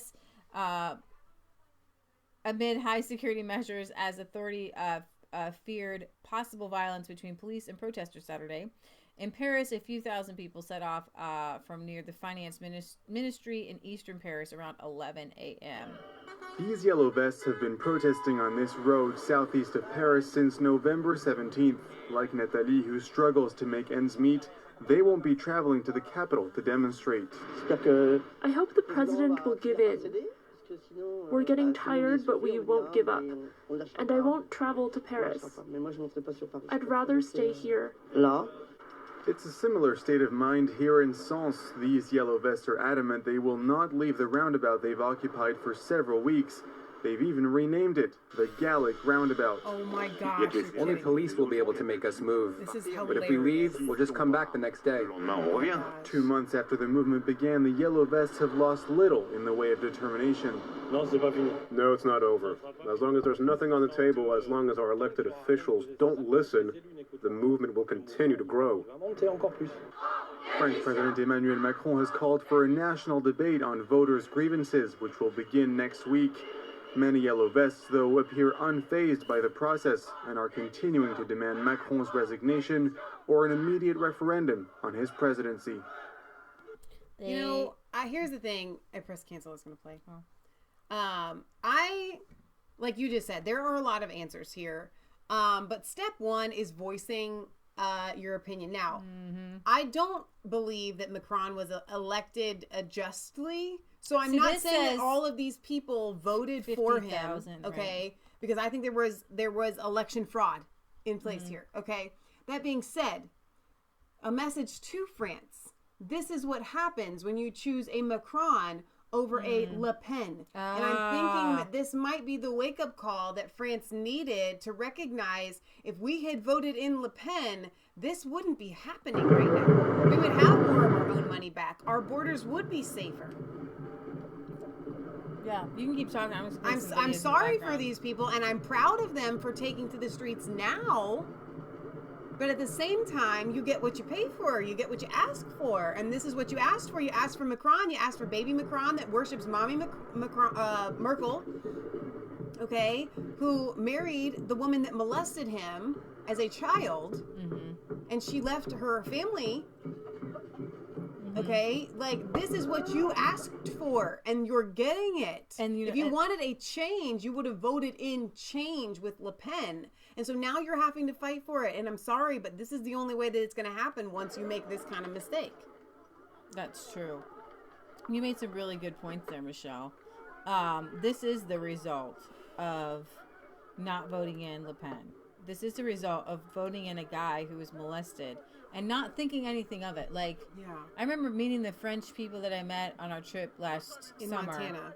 And I said, well, what about the affair? If it was 15 with his teacher, and he's like, they said, well, we're France. It's no big deal. Yeah.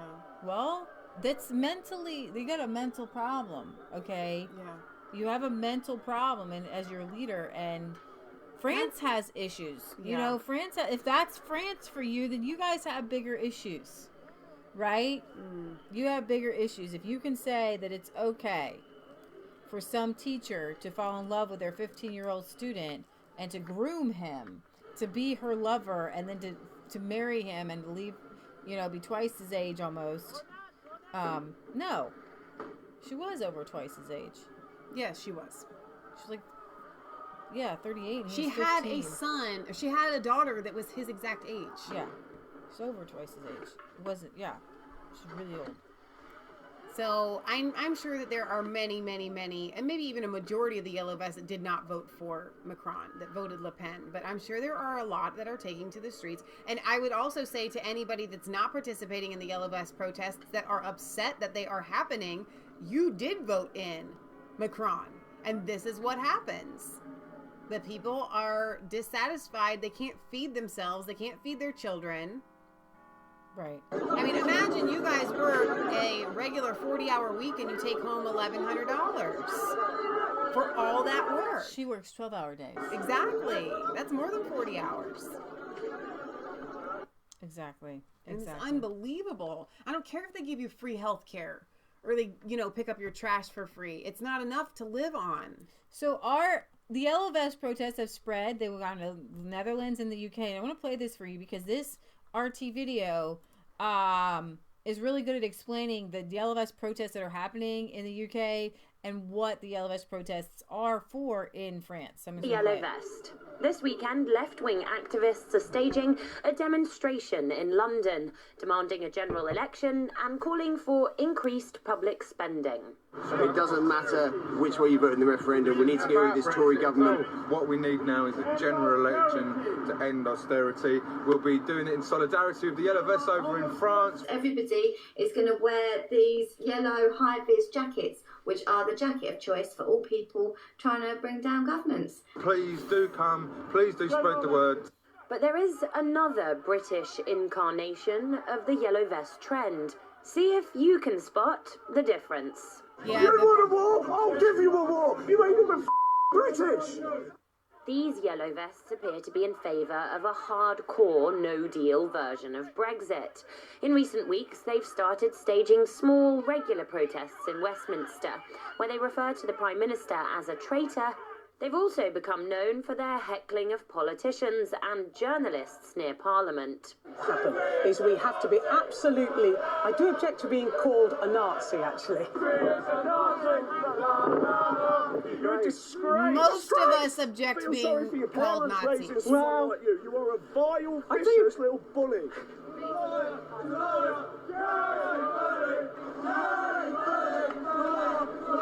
It's now emerged that one prominent self-styled Yellow Vest leader is James Goddard. He's a supporter of the far-right English Defence League, posts Islamophobic comments online, and live streams a lot of his so-called political activism.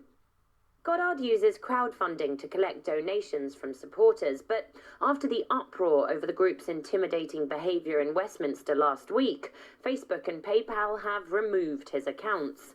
Updates on his Twitter feed claim he's been silenced and he won't answer RT's requests for an interview. He has put up an alternative funding page online with a message saying that now more than ever, it's important to be heard. So unlike in France, here in the UK, it looks like it's a case of two causes keen to claim one vest. The original Yellow Vest movement mushroomed organically and spontaneously across France in response to an unpopular tax hike, whereas in a way the symbol of the Yellow Vest here in the UK is still up for grabs. The left-wing incarnation is moderate. It's aligned to groups like the People's Assembly and the Stop the War campaign, although their repeatedly stated aim is none other than bringing down the Conservative government in favour of a Labour one.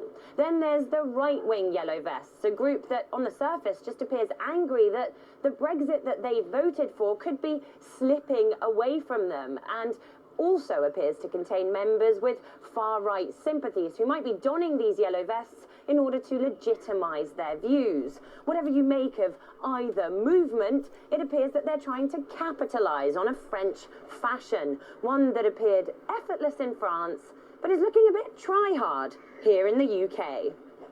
A spokesperson for a British anti-austerity group told us that donning a yellow vest in the UK doesn't just have to be about Brexit. So it takes inspiration from the French movement, which are taking on the French government for similar reasons. The demands they're making are similar to what we've been campaigning for years on around housing, austerity, public services and the rest. And they're winning. That whether you voted Leave or Remain is irrelevant. The fact is that austerity is literally killing people in this country.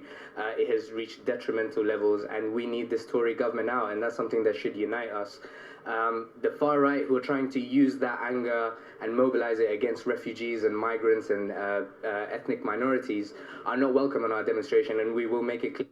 So I wanted to give you an idea of what the Yellow Vest movement has done in, and how it's kind of, it's a French movement. Yeah. So it's kind of hard to capitalize it and keep the same ideological. Oh yeah, well, because what's happening in France is not what's happening in the UK with Brexit. Right. It's something entirely different. So it is difficult to spread it and to capitalize on it, but they're going to nonetheless. It can't be stopped. Right. So I'm not telling people not to don yellow vests. I'm just saying that the message should be crisp and clear. Yeah. What is your message? You can't just put on a yellow vest and say, hey, listen to me, right? In Italy, fewer than 1 in 5 Italians want ports reopened to migrants. That's kind of, what that tells me is that Italy is coming together as a country, as one. And that is actually really, really good news. Speaking of good news, I got good news for you. Oh, go ahead. No, that's it. Oh. I annoyed everyone. I'm with you. I'm cheerleading. Yeah. Got some good news. I want to find, I don't know if it's under, I'm going to try to find it under Paul Joseph Watson. The BBC did an interview, with the young people 18 to 20 who didn't get a chance to vote for Brexit or not for Brexit. Okay. And they all sat at this street, and I was so pleased with the responses. Because, it's interesting. I just switched over to YouTube a minute ago, and they were advertising for the YouTube Prime, and they're giving a discount to students. And I'm like, they really are pushing to appeal to the young people that are brainwashed. Okay, so it's called Generation Z. They're calling them Generation Z. Okay. And as Paul Joseph Watson says, Generation Z is based and red-pilled. The future is ours. Now, these young people were so smart in their answers. Into a neoliberal economic model. It locks us into a neoliberal economic model. And if we want to make real change in Britain, which is what is needed after what we've seen, the complete rejection of the status quo that was the Brexit, we need to leave. Anybody believe he's right or wrong? Well, I just totally agree with that, and I just wish the government would get on with it as much as Theresa May. You agree with that? Yeah. You're all leavers? Leavers? You feel basically we should leave? Yeah.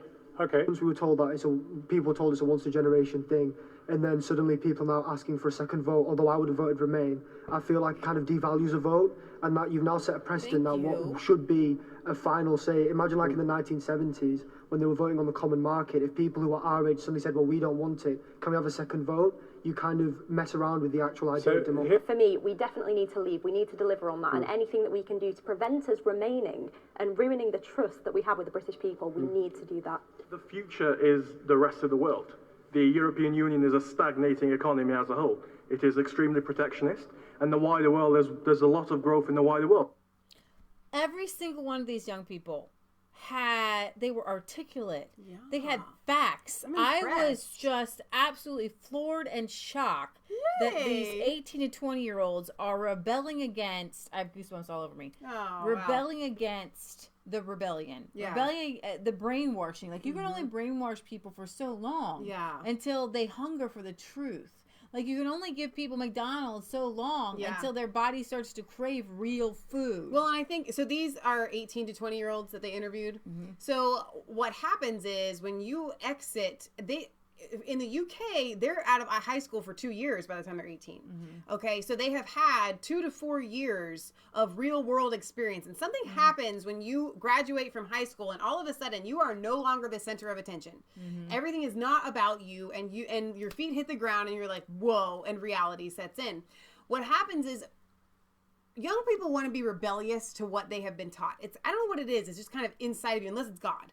Right? Well, even if it is God, sometimes they just want to rebel against what they've been taught. So the good news is when they hit you so hard and so blatantly with the rebellion, these kids are going to be, with obedience, they're going to be, you know what? I don't agree with you. I have a mind of my own, and I'm going to think for myself. And we're seeing that played out, and that's highly encouraging that the brainwashing is kind of backfiring. Yeah, but not even so much they're thinking. Like, these young people, I'm sure you can find the video somewhere, but they're just this video. The whole video. They were thinking. They were sharp. They were just quick and sharp. Well, I'm sure PJW gathered all of the. I think that was Brexit people. I think that was Leave EU. Okay, well, whatever. Whoever. Yeah. I'm sure there were obviously other kids that spoke up to stay, and I'm sure they had some sound arguments as well. Right. But the fact that there are that many that you could pull and put together a clip like that's incredible. So I'm going to end with this. A clean, sovereign Brexit is a win-win for British science, says leading academics. No deal Brexit should hold no fear for British science and research, according to a group of distinguished academics. In a letter to the left-wing Liberal Guardian, 15 scholars, including a neuroscientist and a professor of oncology and the chief scientific advisor to the Prime Minister of the Czech Republic, published back against the doomsdaying of the academic establishment on the supposedly disastrous prospect of a clean exit from the European Union or World Trade Organization terms, the so-called no-deal option. British universities are the strongest and most attractive in Europe. With a clean, sovereign Brexit, British universities get the best of both worlds. They escape the European Commission's shackles imposed through the withdrawal agreement and, like other successful third-party countries, Israel, Norway, Switzerland, for example, can participate in EU programs like Horizon 2020 at will. This is a win-win situation which does not require the UK to surrender sovereignty or accept destructive conditions. Remember, Norway and Switzerland aren't part of the EU. Like, how are they surviving, right? They dismiss the idea that the whole countries should be forced into political servitude in order to quantify their academic or scientific mutual exchange as ridiculous, ideological, and completely without evidence. No country has ever had to accept this from the EU before. The European Union has won the loyalty of many British academics for funding Jean Monnet chairs for European integration, blah, blah, blah, blah, blah, blah. So Britt Baza tells me they keep changing stuff up. Okay, so the UK education law has changed, and it leaves the age for leaving school is now 18. Oh, okay. So okay, forgive me on that. That was from my understanding was it was 16. I don't know when that change happened, but many of you that are on our show tell me I left school at 16. That's when you leave. You know, that sort of thing. Carry on. Yeah, and Juncker has says, I don't like the prospect of a no deal. It would be a catastrophe. That's what Juncker says. So. Hot diggity dog. If you're upset, then we're all happy. Yes, sir. Yay! So that's the end of our show. That is the end of our show. Mm-hmm. Yeah, we could talk about the anti-Brexit MPs plot coup to stop UK from making clean Brexit. The Remain supporting backbench MPs are conspiring to upend parliamentary protocol and seize control of Brexit from the government.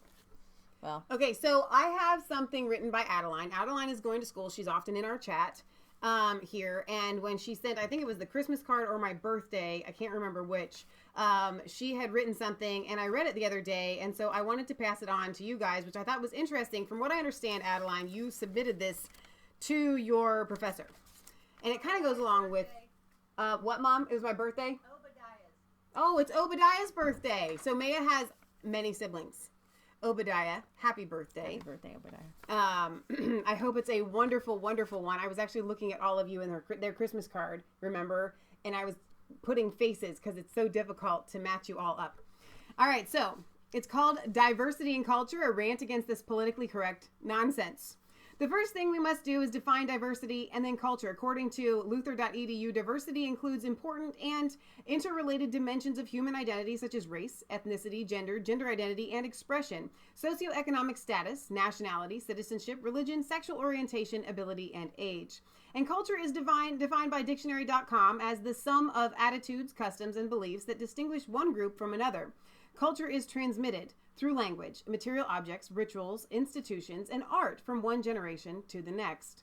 As one can see, this alone is contradictory to itself. It defines diversity as nothing more than an idea of the culture and defines the culture as what is popular belief. Yet it does so at the expense of what may be the common belief or attitude in favor of another less than expected dogma. It strains to define a culture in terms of an outdated, wrong belief of the minority and not being inclusive of the majority. Taking and completely leaving out the majority's opinion and only taking the minority and trying to make it all inclusive.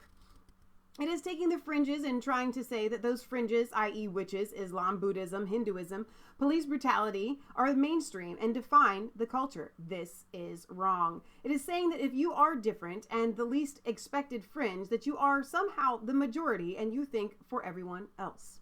LGBTQIA is the norm, quote.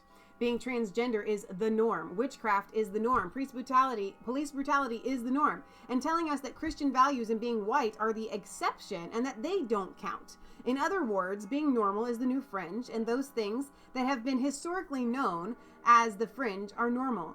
An example is, if you are homosexual, whether male or female, then that is normal. And if you are heterosexual, then that is abnormal. If you are against white privilege, then you are normal. And if you are against Islam and Sharia law or pedophilia, then you are wrong. I went to this diversity and culture travesty with an open mind. Yet the more I saw and heard, the more upset I got. I went to the veterans display and I wanted to scream, this is wrong. I am a veteran, and how dare they minimize it to nothing and make it a production that every other culture, no matter how bad it is, be greater and heard more than veterans who fought and died for this, quote, diversity, who at every turn spits on and defiles this country and every man and woman who gave their life so that the diverse can have the freedoms that they now have and use it to spit on every American that shed their blood. Do not ask me to give gentle words to this ungodly travesty that is called diversity. It is nothing more than politically correct BS. I do not have a problem with true diversity of thought and cultures and peoples. What this is the very fringes of society being forced onto me and made the norm when it has always been in the shadows for a reason. Because the majority just know it for what it is, an evil that belongs in the shadows. Not made to be mainstream, pushing out the norm of society and making society a dark, dangerous place for our children.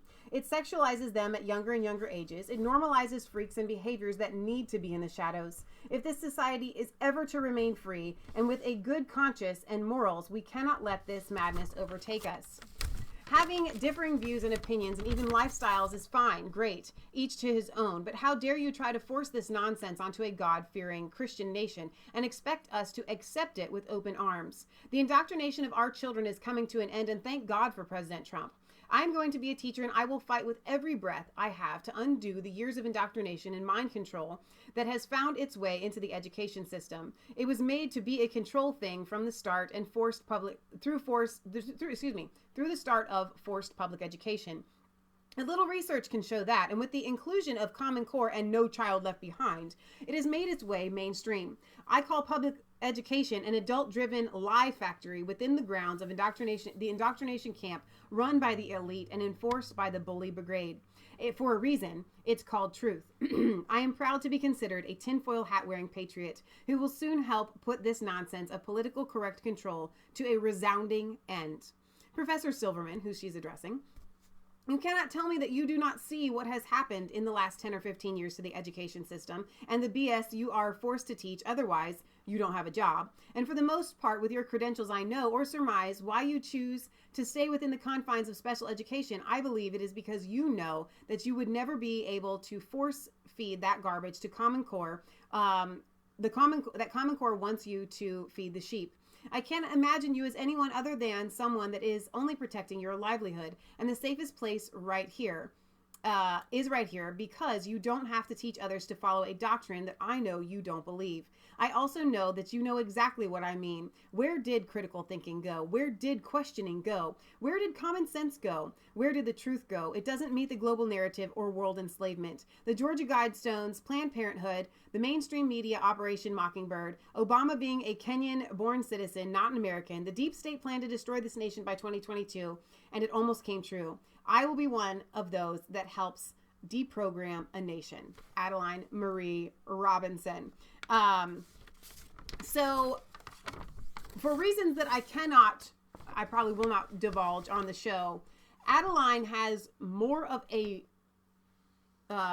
block to stand on when it comes to this lie of diversity in culture, the LGBTQIA reasoning and fight that they are having. So the fact that Adeline wrote this, you can take my word for it, speaks volumes. So thank you for that. That was very perfect. Well, you said written. Everything. You did say it all. So I'm glad we could end our show with that. Do we have a song? I don't have a song. Do you have a song? I don't have a song. I actually had one this morning and then it flew away. I can't remember what it was. Does anybody in the chat have a suggestion for a song? Preferably one that we know. Before we get to that, we have a P.O. Box 107, Milford, Ohio 45150. You can send us your letters and we will read them on air. I can't read all emails on air, but if you send a letter and you take the effort to put a stamp on it, more than likely it's going to get read on air. Put that essay to music, Mike says. So, oh yeah. I'll fly away. Do we know all the words to that? Chris is going to have his sermon tonight at 6. All right, we can look it up. Fly away. I'll fly away. When I die, hallelujah, by and by, I'll fly away. Some bright morning when this life is o'er, I'll fly away. To that home on God's celestial shore, I'll fly away. I'll fly away, oh glory, I'll fly away. When I die, hallelujah, by and by, oh, I'll fly away. We can take it up a key. Oh, geez. You should just stay there and just let me harmonize. Okay. When the shadows of this life have gone, I'll fly away. Like a bird from prison walls, I'll fly. I'll fly away. I'll fly away, oh glory. I'll fly away. When I die, hallelujah, by and by, I'll fly away. See, the problem is that I listen to bluegrass on Pandora, and that's the key that they sing it in. And that's all I know. We could take it up. I'll fly away. Oh, I think it's the same key. I'm just singing it in my singing voice. Some bright morning when this life is o'er, I'll fly away. To that home on God's celestial shore, I'll fly away.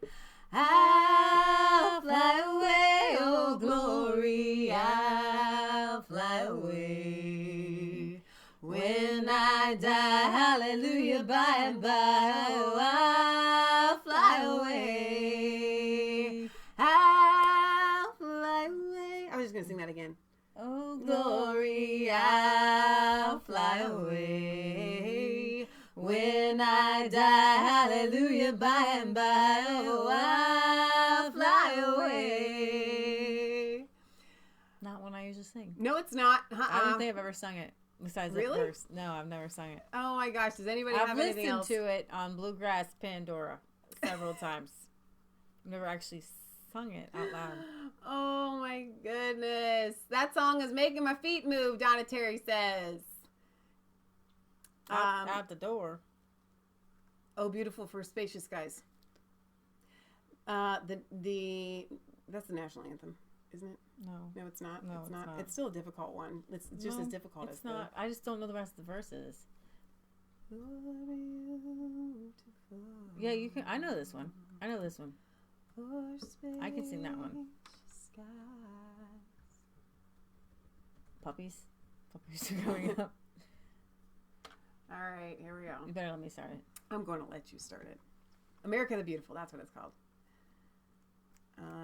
Probably should do it with a guitar. It always helps. Well, sometimes it doesn't help. Are any of these lyrics? I think it's just like a thing on the song. Scroll down. There might be there. Oh, there we go. Oh, beautiful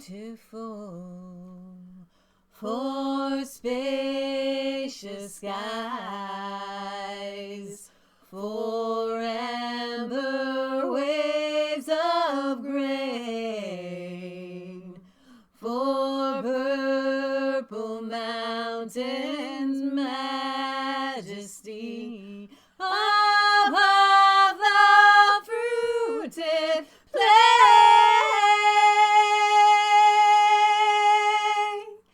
America, America,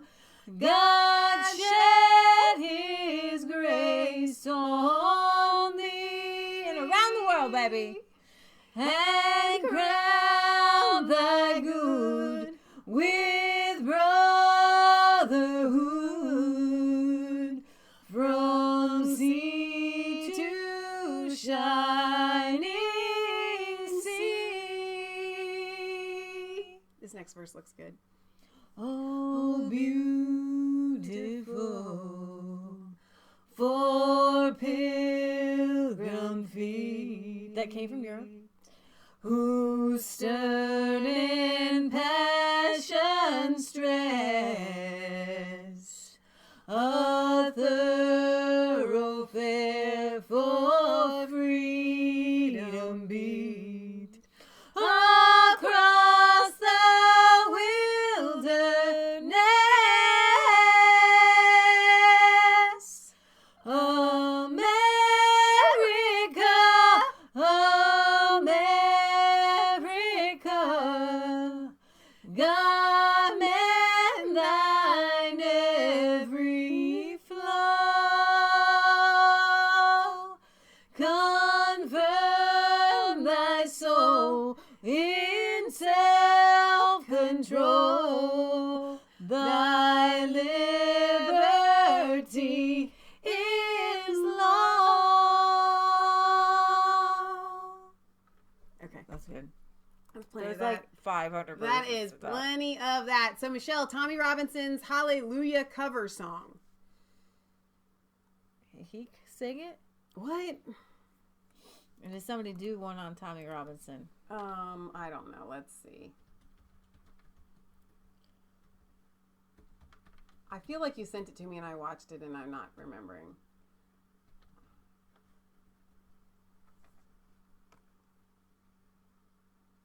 How They Rule Ya. Oh yeah, we've heard that. Oh one. yeah, I think we played. I think we might even played it. Yeah, we have played that one. That's right. You did send that to me the other day. That's a good one. Chris Holman says, "Amazing Grace, please." That one's easy. We'll save that one. I like to save Amazing Grace for like times when we really need it. Okay, all because right. like when like bad things happen. That's a really good one. Oh my gosh, Jane O'Malley on Facebook Live says, "You are making me cry. So beautiful." All right, so okay, we're gonna save that. We're gonna save Amazing Grace. It's an Owen Benjamin song. Thank you, Bluntly Bond. Found it. I did. Chris Holman's crying now. I'm sorry. You should sing it on your sermon later today. I'm gonna be really great. Oh yeah, Kelly reminds me that they go live on 8 p.m. on Saturdays, so you guys can find a Kelly PB fam there as well. All right, guys, we are gonna sign off here. Yep. We'll hopefully see you sometime this week. Yeah. But for sure, Saturday at 6 o'clock. No. Ish. Friday. It's been a big weekend, y'all. We got a lot of snow. We did get snow. We've been working a lot of snow and rain and ice. We're working and hard. Snow and we're walking in the snow, doing a lot of snow. Might even go sled riding in the snow. We'll see. Okay, Leah is just a big kid. She wants to go sled riding. Michelle will put on the Carhartts and 800 pairs of socks and all that jazz. And I will go and I will do it. And we will have an Oh Happy Day. Somebody just suggested this one. Oh happy day. Oh happy day. Oh happy day. Oh happy day. When Jesus washed. When Jesus washed. When Jesus washed. When my Jesus washed. He washed my sins away. Oh happy day. Oh happy day. Oh happy day. When he taught me how to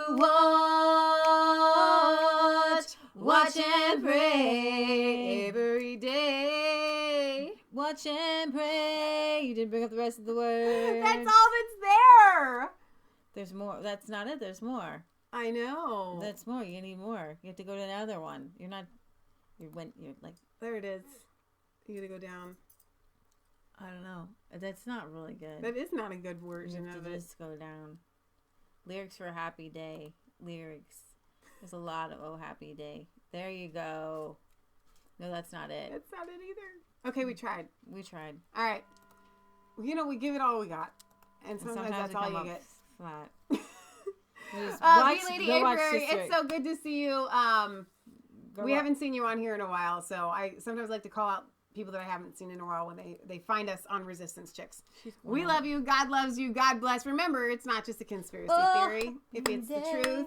And Obadiah, happy birthday again. Happy birthday. Hope it's wonderful. When Jesus washed. I'll do the echo. When my Jesus washed. When Jesus washed. He washed my sins away. Oh, happy day. Oh, happy day. Oh, happy day. He taught me how to watch and pray, watch and pray, watch every day, and then I'll live rejoicing. Oh, happy day, oh, happy day, oh, happy day, oh, happy day, when Jesus walked, when my Jesus walked. I'll do the echo. When Jesus when Jesus washed, He washed my sins away. Oh, happy day. Oh, happy day. Wait, Kenny, you doing the echo again? Oh my goodness. I wasn't an echo. That was me singing the verse. It was echo. You needed an echo. I said, oh, happy day. Oh, happy day. Oh. Oh my gosh, this is what we're sister act when you need them. We are the sister act. Joyful, joyful Lord, we adore thee, God of glory, Lord of light. Hearts unfold like flowers before thee, bring us into the light of day. We're going to work on that one. Da da da da da da da. Okay, we're really going to say goodbye. Joyful, joyful Lord. You want to work on that one for next time? Jeremiah was a bullfrog. No. Was a good friend of mine.